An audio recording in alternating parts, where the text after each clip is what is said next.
ever heard. Thank you for all your contributions. Need her Kick to rocks. do anymore. Thank you, Caitlin. We can take it from here. He's saying it again. Now you're saying that the WNBA needs to be cognizant of where they put Caitlin Clark on posters.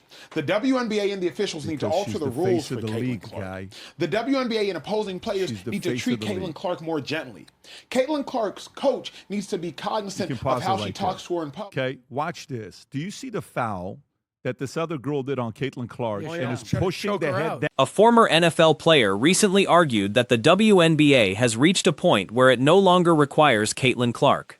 The comments, made during a podcast appearance, quickly circulated online and drew sharp reactions from sports commentators. The player in question is Emmanuel Acho, who was selected in the 6th round of the NFL draft by Cleveland.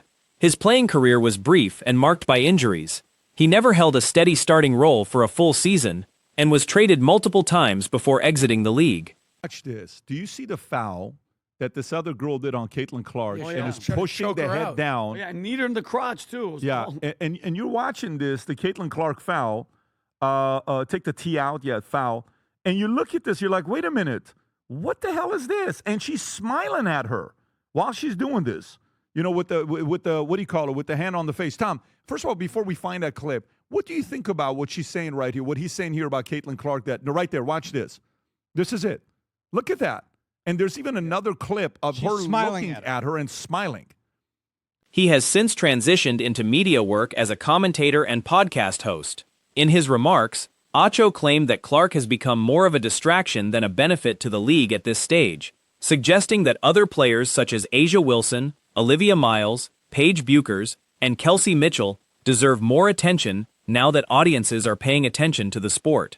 He framed Clark's role as having served its purpose, effectively arguing the league could move forward without her. Commentators pushed back strongly, calling the position self-serving and misguided, pointing to underlying resentment within the league toward Clark. And smiling. So, do you agree with what he's saying? And if not, is this it? Yeah, watch that. Watch that. What are you doing?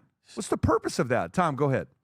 I don't need to go down the path of just how much envy and jealousy there is in the W toward Caitlin Clark, number one. Number two, what this guy was talking about was so selfish and wrong-headed. Who was he, by the way? He was an NFL player. No. This is Emmanuel Ancho. He was drafted in the... They noted that her arrival coincided with a massive new broadcasting and streaming agreement for the league, along with rising player salaries, outcomes some critics resent rather than credit her for. Observers also pointed out that Clark's background, coming from the Midwest rather than more typical league pipelines, sets her apart culturally from the league's usual image.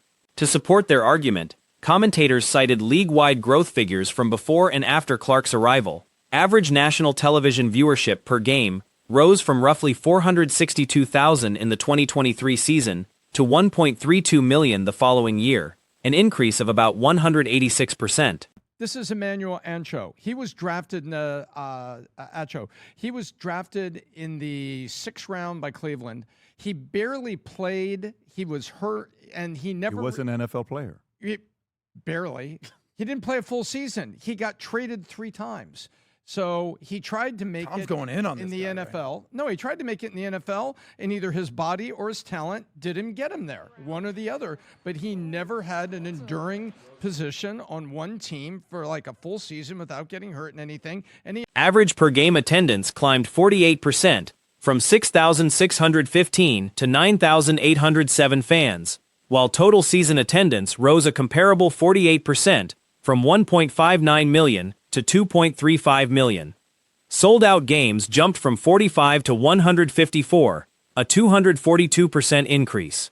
ESPN broadcast viewership grew from about 440,000 to 1.2 million, up roughly 170%. Merchandise sales across the league rose 600%, and league subscription service signups increased 366%. Without getting hurt in anything, and he ultimately was out. He was one of many rookies that get to the NFL and don't quite are able to stay. Happens in basketball too. You could give me examples, Adam. And this guy is now a podcast and on media as a pundit. And what he was saying was, that they don't need her anymore. Why? Because Caitlin Clark helped the WNBA get a huge new digital rights and TV deal. And she helped the salaries go up. And people hate. The discussion also touched on physical treatment of Clark during games, referencing a specific foul in which an opposing player struck her in the head and knee area while appearing to smile afterward. Commentators questioned the intent behind the play and criticized the apparent lack of remorse shown. Teammate Sophie Cunningham was praised for stepping in to defend Clark during on-court incidents, with commentators comparing her physical, protective style to that of a classic enforcer-type player. They expressed enthusiasm for her willingness to stand up for her teammate. And she helped the salaries go up. And people hate the fact that she did it. And there's huge jealousy. Why weren't we paid? Why weren't we paid? You heard all kinds of them. And so what he's saying, Pat, he's saying, oh, we don't need her anymore. We got our TV deal. We got the salaries up. Now you can go away, because they're jealous of her. She didn't come from the zone in the area. She came from the American Midwest. The WNBA's culture and everything about its overall positioning is not Midwest. The conversation shifted to broader questions about the league's relevance, with commentators arguing that without Clark, the league would receive far less mainstream attention or discussion on major sports platforms. They acknowledged the league continues to operate at a financial loss, but maintained that Clark's presence is largely responsible for whatever mainstream visibility the league currently enjoys, noting her individual statistical ranking among the league's scoring, assist, and three-point leaders, and her likely status as an MVP contender. Commentators also raised the league's 30th anniversary poster, unveiled to honor its history, noting Clark's absence from it despite her impact. They characterized this omission as revealing about internal attitudes toward her, predicting that continued resistance would ultimately validate her impact over time, comparing her trajectory to other athletes who faced early criticism before widespread acceptance. Overall, positioning is not Midwest. Let me give some numbers here. I want to give some numbers. Caitlin Clark going into the WNBA to post. Ready?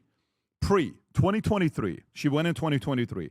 Average viewership, Vinny, national TV audience per game, 462,000. After Clark, 1 year later, 2024, not today, today's even higher. 1 year later, 1.32 million, up 186%. Come on. Regular season attendance average per game, 6,615 fans. 1 year later, The league right now would actually function better without Caitlin Clark, because her presence has become more of a sideshow than a benefit. Viewers are tuning in these days, and what that has revealed is that there's real skill scattered across the WNBA, skill that in some cases surpasses what Clark brings to the floor. That's not limited to post players like Aja Wilson either. It extends to guards like Olivia Miles, to Paige Buchers, and even to Kelsey Mitchell. 6,615 fans. 1 year later, the entire WNBA goes up 48% to 9,807. Total attendance, 1.59. Total attendance, 2.35, 48% up. Sellouts went from 45 to 154, 242% growth. ESPN viewership, 440 to 1.2 million, 170 up. Merchandise sales, 600% up league-wide in 1 year. Caitlin Clark increased merch sales for everybody. League Pass subscription up 366%. Who did that? Clark pulled the necessary attention toward the league, but now that the spotlight has arrived, her continued presence isn't strictly required.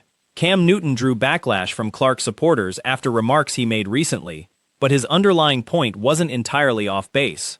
He was mistaken, however, in suggesting that audiences are now recognizing how much depth of talent exists in the WNBA. Some observers push back on this framing entirely, arguing that stars like Aja Wilson and Paige Buchers are impossible to miss and represent genuine greatness. No, Manny. I have not seen Aja Wilson. I damn sure haven't seen Paige Buchers. You know who else hasn't seen them? The good people in Dallas, the good people in Las Vegas, because neither one of these so-called stars can convince people to let go of $20 to watch them play. But I partially agree with Emmanuel Akko. The WNBA would be better. But ticket sales tell a different story. Arenas in cities like Dallas and Las Vegas struggle to get fans to spend $20 to watch those same stars play. Still, there's a partial truth buried in the original criticism. The league would be fine without Clark because, frankly, this organization isn't built for the mainstream spotlight it's currently receiving. A conservative news outlet ran a headline about lawmakers pressuring the league commissioner to shield a particular white athlete from mistreatment. Meanwhile, there are far more pressing national issues: unrest in major cities, extremism, and other serious concerns. Yet a handful of congressional Republicans chose to spend time and public funds drafting a formal letter to league leadership. WNBA would be better off without Caitlin Clark, because it is abundantly clear at this point this dump of a league is not ready for prime time. Headline at Fox News: Republican lawmakers press Kat Engelbert to protect the Great White Hope. What the hell are we doing? We have communists trying to take over New York City. Their primary worry, apparently, is that jealous rivals are treating one specific player unfairly. Lawmakers are burning hours on professional basketball drama as though it warrants a formal inquiry. What comes next? Hearings about how referees officiate professional wrestling storylines? That's scripted entertainment, not a matter for government oversight. Trying to take over New York City. We have Islamists working with communists trying to spread the religion of peace throughout America. And a group of Republican congressional leaders, they are wasting taxpayer dollars by writing a letter to Kathy Engelbert. Their biggest concern is the mistreatment of Caitlin Clark by jealous pretend basketball players. Our congressional leaders are wasting time. It's worth wondering whether comments from another prominent player, Kelsey Plum, are what triggered this congressional letter in the first place. Fans defending the treatment of a straight white athlete bring to mind an earlier case, Candace Wiggins, who walked away from the league a decade ago at just 29, still in her athletic prime. Her stated reason was that the internal culture had become toxic, that the vast majority of players were dealing with negativity both on and off the court, and that she personally felt pushed out because of who she was. Kelsey Plum has voiced similar sentiments about how difficult it can be entering the league as a smaller white guard among a roster that's predominantly black and physically imposing. Our congressional leaders are wasting time, potentially launching an investigation into pretend basketball? What's next? Are we going to investigate the WWE? Are they going to investigate some doofus referee because he didn't stop some jobber like Barry Horowitz from getting his ass kicked in every match? He's a jobber. He's supposed to lose every match. Plus, it ain't real. There's a growing storyline, largely pushed by progressive-leaning outlets, claiming Clark is single-handedly damaging the WNBA's reputation. In a strange way, that narrative isn't wrong, just not for the reasons they think. Clark exposed this league to a mainstream audience before that audience, or the league itself, was actually prepared for the scrutiny. No amount of polish changes what's underneath. He's supposed to lose every match. Plus, it ain't real. It's make-believe. I don't know this for sure, but I'm wondering if recent comments from Kelsey Plum instigated this letter from Congress. You know, it's one thing for Caitlin Clark fans to complain about the mistreatment of straight white girls, which, by the way, do you guys remember Candace Wiggins? 10 years ago, the lovely Candace Wiggins retired from the WNBA at the old age of 29, the prime of her career. Why? Well, according to her, the culture in this dump of a league was toxic. 98% of players in this turd of a league are taking L's both on and off the court. They ostracized me because I'm attracted to masculinity. The culture in the WNBA is cancerous. For years, players complained that a lack of national TV coverage and public interest stemmed from sexism, insisting that if audiences weren't blinded by bias, they'd recognize the immense talent already present. Then Clark arrived and delivered exactly the kind of mainstream attention and credibility players said they wanted. But instead of that spotlight boosting the league's reputation, it did the opposite. It exposed weaknesses that had been hidden from casual audiences for years. National viewers quickly discovered what longtime critics had been saying all along. The actual product on the court doesn't hold up under scrutiny. It's cancerous. You don't have to take my word for it.